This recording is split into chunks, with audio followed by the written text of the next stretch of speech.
بسم الله الرحمن الرحيم الحمد لله رب العالمين والصلاة والسلام على نبينا محمد وعلى آله وصحبه أجمعين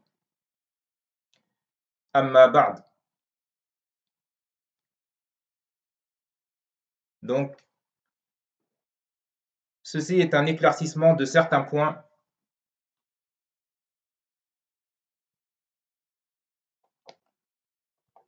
se rapportant au cours que nous avons eu dernièrement sur le livre du Cheikh Abdurrahman ibn Nasir al-Sa'di, rahimahullah ta'ala, qu'Allah lui fasse miséricorde.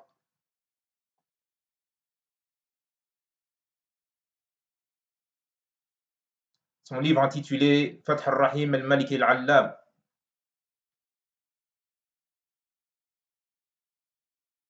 Donc le premier point que je veux soulever, c'est une erreur de traduction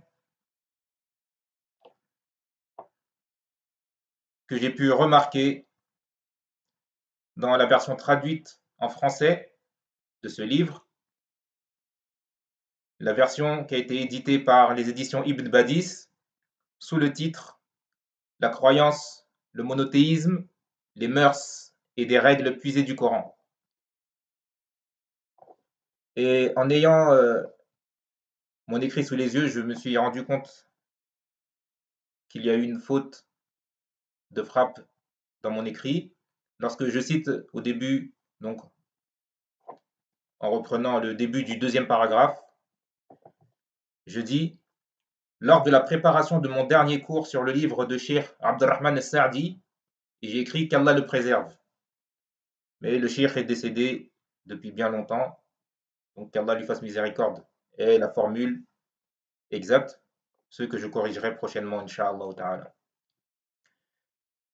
Donc ensuite, je dis, après avoir cité que j'ai remarqué une erreur dans cette version, la version éditée par les éditions Ibn Badis,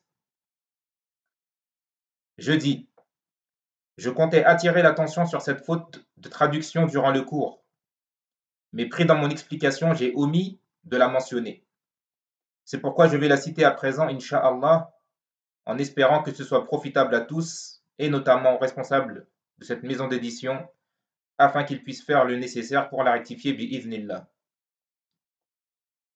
À la page 45 de leur édition, dans un passage expliquant le nom d'Allah, El-Aziz, le puissant, ils ont traduit la parole du cheikh dans laquelle il dit فَالْعَزِيزُ الَّذِي لَهُ جَمِيعُ مَعَانِي الْعِزَّةِ. Puis il cite un verset, et ensuite il dit فَهُوَ الْعَزِيزُ لِكَمَالِ قُوَّتِهِ وَهَذِهِ عِزَّةُ الْقُوَّةِ ويرجع إلى هذا المعنى القوي المتين وعزة الامتناع عن مغالبة أحد إلى آخر ما قال الشيخ. Donc, ce passage du livre du Cheikh, dans les éditions Ibn Badis, ils l'ont traduit comme suit. Le Tout-Puissant est celui à qui toutes les significations de la puissance lui appartiennent. Et ici, entre parenthèses, donc, la phrase correcte aurait été de dire le Tout-Puissant est celui à qui toutes les significations de la puissance appartiennent, sans mettre le pronom personnel lui. Mais, comme je le dis dans l'écrit, ceci est sûrement une faute de frappe qui a dû leur échapper lors de la révision de la traduction. Wallahu a'lam. Donc ils disent le Tout-Puissant est celui à qui toutes les significations de la puissance lui appartiennent. Il est tout-puissant en raison de la perfection de sa puissance. Ce premier sens de tout-puissant porte sur la puissance de la force.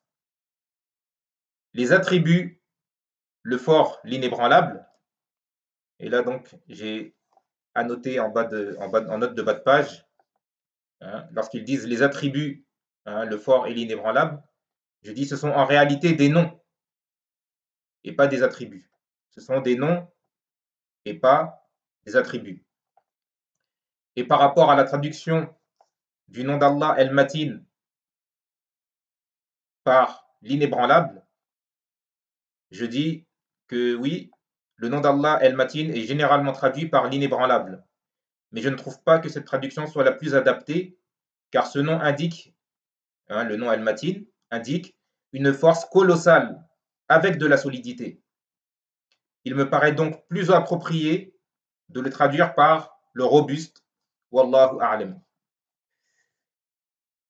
Donc, pour revenir à leur traduction, ils disent donc les attributs, le fort, l'inébranlable, ont aussi le même sens, mais portent sur la puissance de l'inébranlabilité. De ce fait, nul ne peut le vaincre, etc. Fin de citation. Je vais expliquer ici donc d'où est venu le problème. Dans ce chapitre du livre, en fait, le cheikh explique qu'Allah subhanahu wa ta'ala possède toutes les significations de la puissance. Tous les sens de la puissance, Allah subhanahu wa ta'ala les possède. C'est ce que le cheikh nous explique dans ce chapitre. Puis le cheikh va nous citer 3 sens et 3 significations à cette puissance. La première, Izzatul Quwwa, c'est-à-dire la puissance de force. La deuxième, Izzatul Imtina', c'est-à-dire la puissance d'inaccessibilité. C'est ainsi que je le traduis. Et je vais expliquer un peu plus bas que je ne vois pas conforme le fait de l'avoir traduit par la puissance de l'inébranlabilité. Donc, la deuxième signification de la puissance, comme l'explique le cheikh, c'est Izzatul Imtina', c'est-à-dire la puissance d'inaccessibilité. Et enfin, la troisième et dernière signification de la puissance que le cheikh cite ici, c'est Izzatul Qahr, c'est-à-dire la puissance de domination. Dans le passage en question de la traduction des éditions Ibn Badis, l'erreur, en fait, elle est d'avoir rattaché les noms El-Qawi, le fort, et El-Matin, le robuste, de les avoir rattachés à Izzatul Imtina', à la puissance d'inaccessibilité, qu'ils ont d'ailleurs traduit par la puissance de l'inébranlabilité, bien qu'à mon humble avis, la traduction correcte est de le traduire par la puissance d'inaccessibilité, mais là n'est pas la question. La question est le point important qu'il me semblait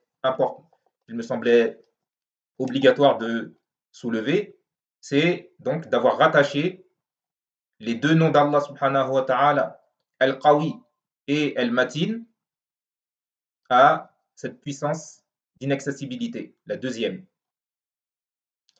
Ils ont sûrement pensé que les paroles du cheikh citées précédemment, qui sont وَيَرْجِعُ إِلَى هَذَا الْمَعْنَى الْقَوِيُّ الْمَتِينُ, et sa parole وَعِزَّةُ الْإِمْتِنَاعِ عَنْ مُغَالَبَةِ أَحَدٍ, ils ont sûrement pensé que ces deux phrases formaient une seule et même phrase, et que par conséquent, les noms Al-Qawi et Al-Matin revenaient non seulement à la puissance de force, mais également à la puissance d'inaccessibilité. En réalité, nous avons ici deux phrases distinctes. Ce sont deux phrases distinctes.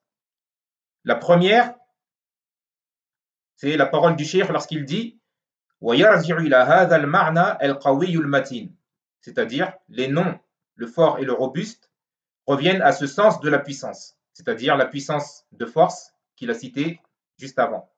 La puissance de force, Izzatul Quwwa, la première. Donc, la première phrase, les noms, le fort et le robuste reviennent à ce sens de la puissance.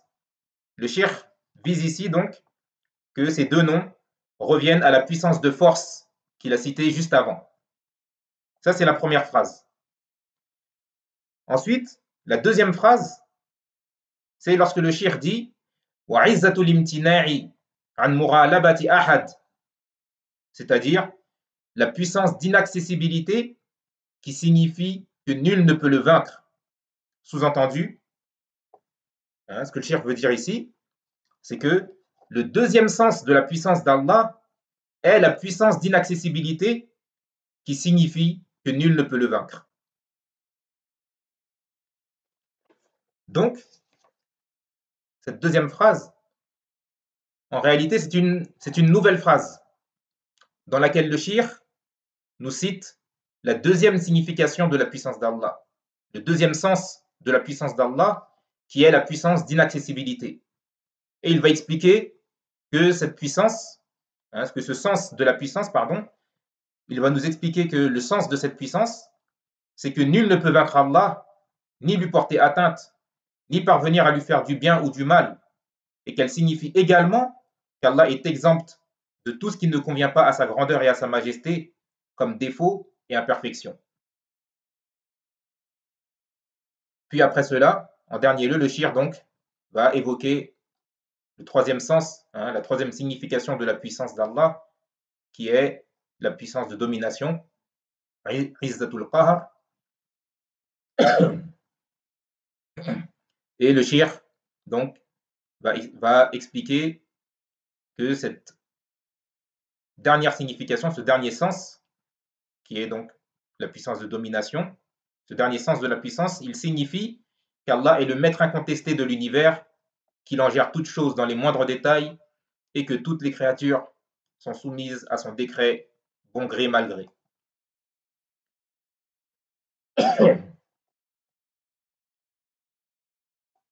Donc, comme je disais, l'erreur qui a été commise par les éditions Ibn Badis, c'est d'avoir rattaché les noms El-Qawi et El-Matin à la puissance d'inaccessibilité, en pensant donc que les deux phrases ne formaient qu'une. Et c'est pour cela que lorsqu'ils l'ont traduit, ils ont dit les attributs, le fort, l'inébranlable, ont aussi le même sens, c'est-à-dire la puissance la puissance de la force, mais portent sur la puissance de l'inébranlabilité. De ce fait, nul ne peut le vaincre, etc. Donc ça, c'est ce qu'ils ont dit, mais comme je l'ai expliqué dans ce chapitre, le shir a rattaché ces deux noms, El-Qawi, le fort, et El-Matin, le robuste. Il ne les a rattachés qu'à la puissance de force, Izzatul Quwwa, la première.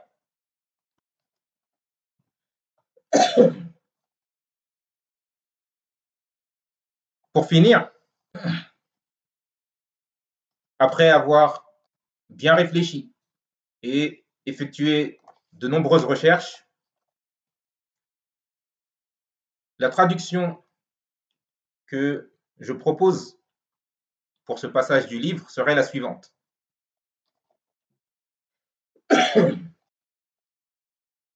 El-Aziz, le Tout-Puissant, est celui qui possède la puissance dans tous les sens du terme. Puis le shir donc cite le verset Inna al-izzata lillahi jami'an. La puissance tout entière appartient à Allah. Puis le shir explique il est El-Aziz, le Tout-Puissant, tout d'abord en raison de la plénitude de sa force. Tout d'abord en raison de la plénitude de sa force.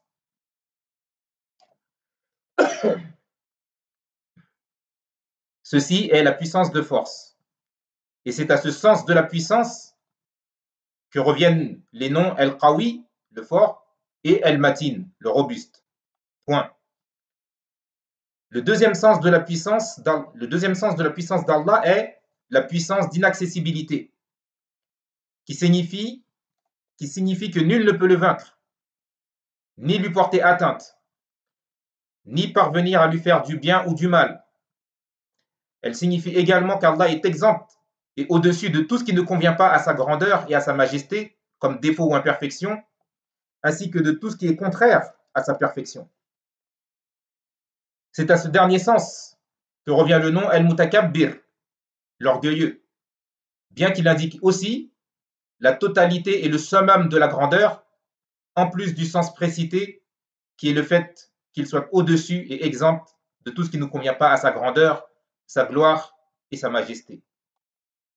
Le troisième sens de la puissance est la puissance de domination, à laquelle indique le nom El-Qahhar, le dominateur suprême, celui qui a assujetti toutes les créatures par son pouvoir et auquel se sont soumises toutes les choses existantes.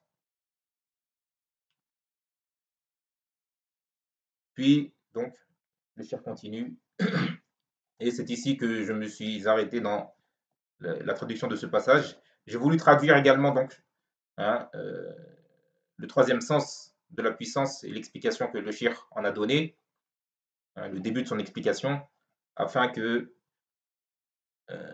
mon explication sur l'erreur qui a été commise et le fait que le cheikh a cité donc trois formes de puissance ou trois sens à la puissance d'Allah subhanahu wa ta'ala, afin que donc vous ayez ceci devant les yeux. Wallahu ta'ala a'lam. Voilà ce sur quoi j'ai voulu mettre l'accent, sans aucune prétention de supériorité, mais uniquement par souci pour la communauté qu'elle tombe dans une erreur. Donc, ceci est le premier point que je voulais aborder dans ce cours et cet éclaircissement. Le deuxième point, nous allons revenir maintenant aux questions qui ont été posées suite au dernier cours. Les questions qui ont été posées suite au dernier cours, hein, les questions qui portaient sur les cours 6 à 8. La question que je vais aborder, ou le point que je vais aborder premièrement, concerne la question numéro 6.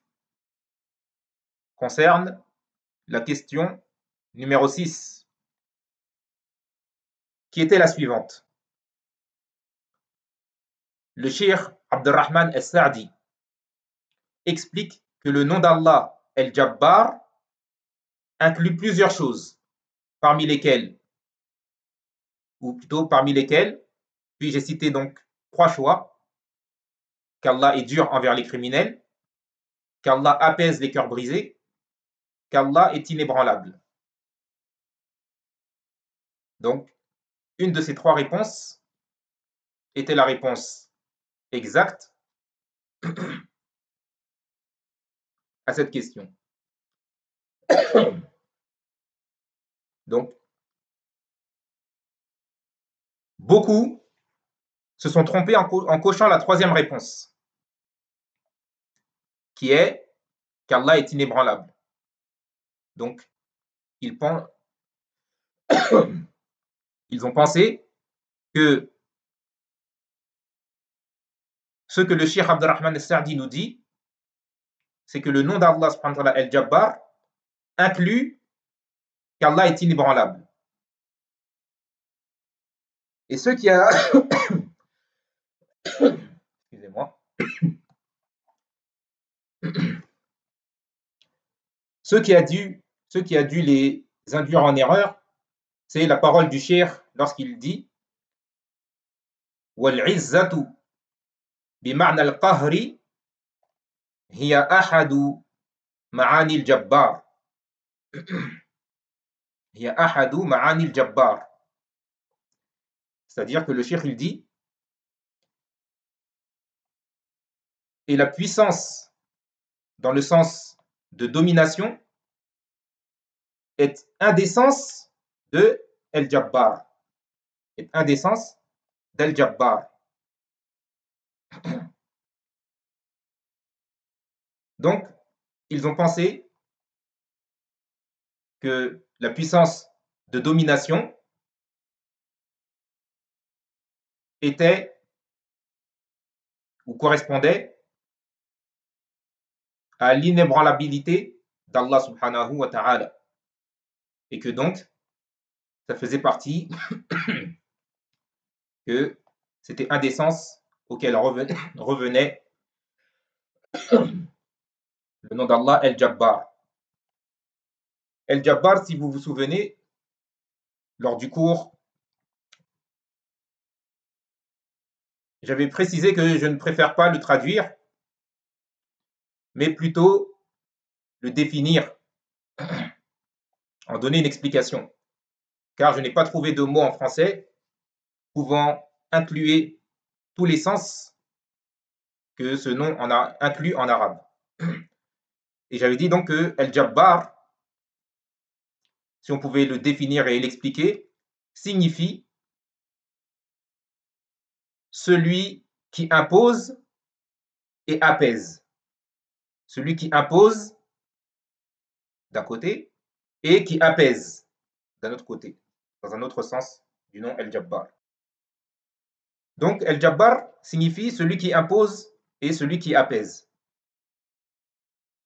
Et le cheikh nous dit donc que un des sens de El-Jabbar, c'est revient au sens de la puissance de domination, Izzatul Qahar, qui est la troisième puissance que le cheikh a citée. Or, le mot inébranlable signifie, lorsqu'on dit de quelqu'un qu'il est inébranlable, cela signifie qu'on ne peut pas le déstabiliser ni l'atteindre. Qu'on ne peut pas le déstabiliser ni l'atteindre. Et ceci se rapproche et revient au deuxième sens de la puissance, qui est Izzatul Imtina', la puissance d'inaccessibilité. Comme le cheikh l'avait expliqué, comme vous le voyez dans l'écrit également, que le cheikh, lorsqu'il explique donc cette puissance d'inaccessibilité, il dit, qui signifie que nul ne peut le vaincre, ni lui porter atteinte, ni parvenir à lui faire du bien ou du mal. Parmi les sens ou parmi l'explication de la puissance d'inaccessibilité. Donc, le fait de dire qu'Allah est inébranlable se rapproche plus du deuxième sens de la puissance, qui est la puissance d'inaccessibilité, plutôt que du troisième sens, qui est la puissance de domination.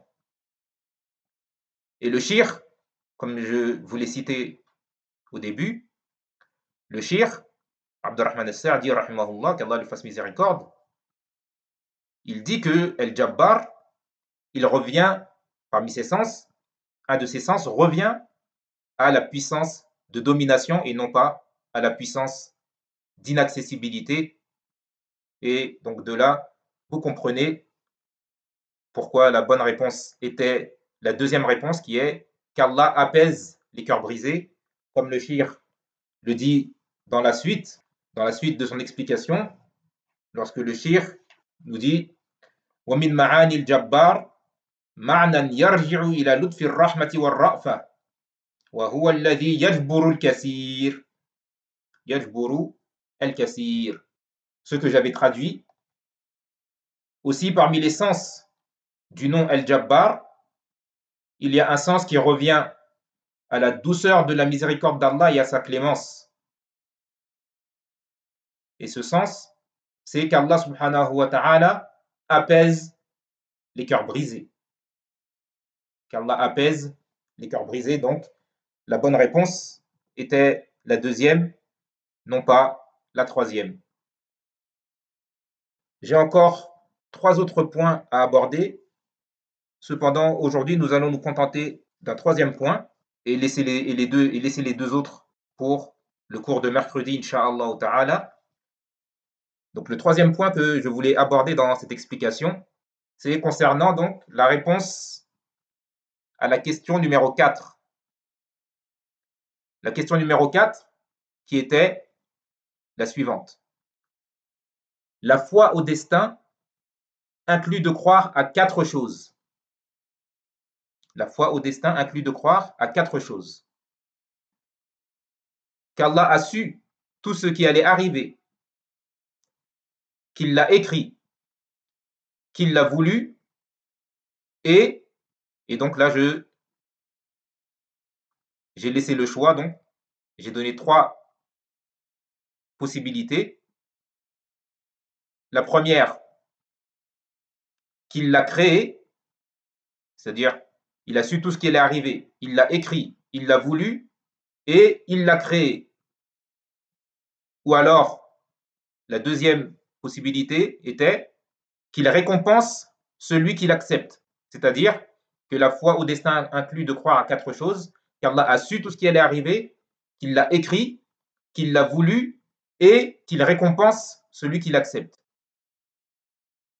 C'est-à-dire que la quatrième chose qu'inclut la foi au destin serait, selon cette réponse, la quatrième chose qu'inclut la foi au destin serait de croire qu'Allah récompense celui qui accepte le destin. Et la troisième réponse, troisième possibilité était qu'il nous a donné le libre arbitre dans nos actes. Que la quatrième des choses qu'inclut la foi au destin serait de croire qu'il nous a donné le libre arbitre dans nos actes. Donc, en explication à cette question et à la bonne réponse, je dis, il n'y a pas de doute, il n'y a aucun doute sur le fait qu'Allah subhanahu wa ta'ala récompense celui qui accepte le destin, bon et mauvais, comme ceci est dit dans la deuxième possibilité. Et il n'y a pas de doute également qu'Allah subhanahu wa ta'ala nous a donné le libre arbitre dans nos actes, comme ceci est dit dans la troisième possibilité, la troisième réponse.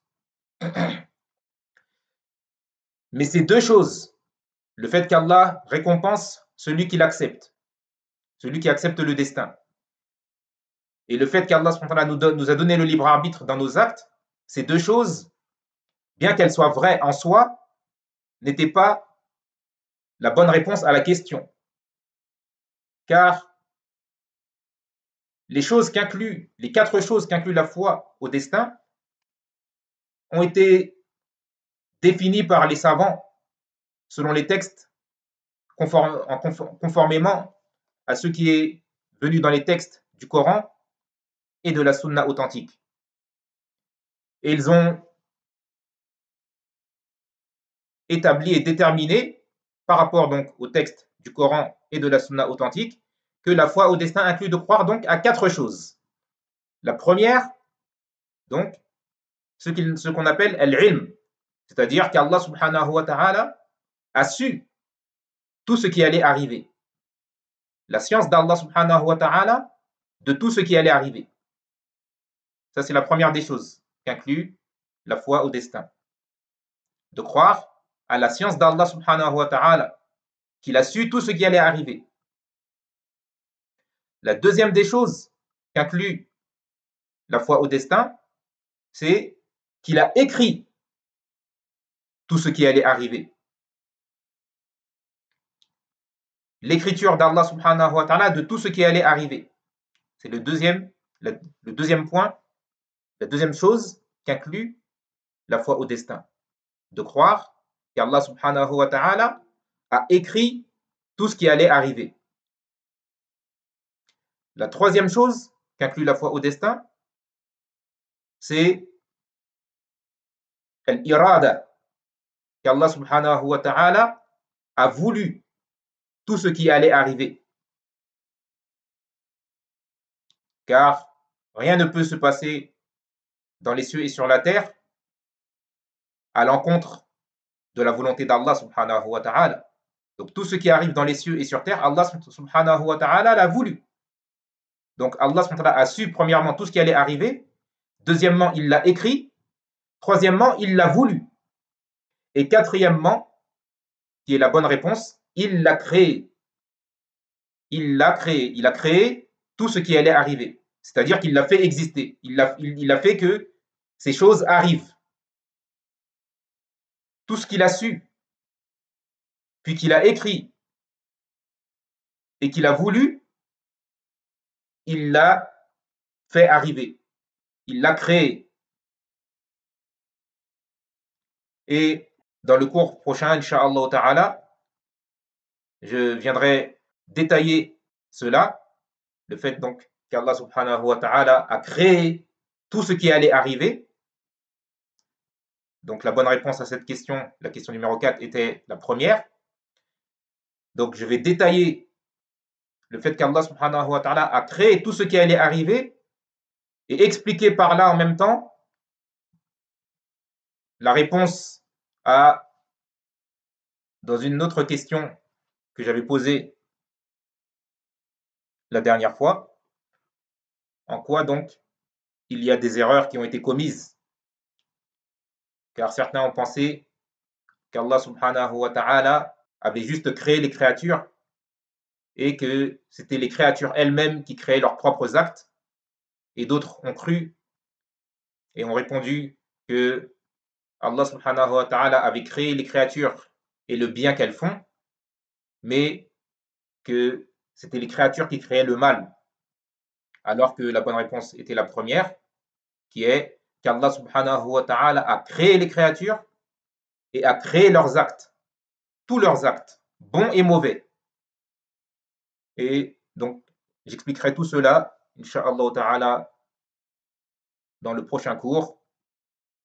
Et je demande à Allah subhanahu wa ta'ala de nous accorder la science bénéfique et de nous faciliter l'accomplissement des œuvres vertueuses,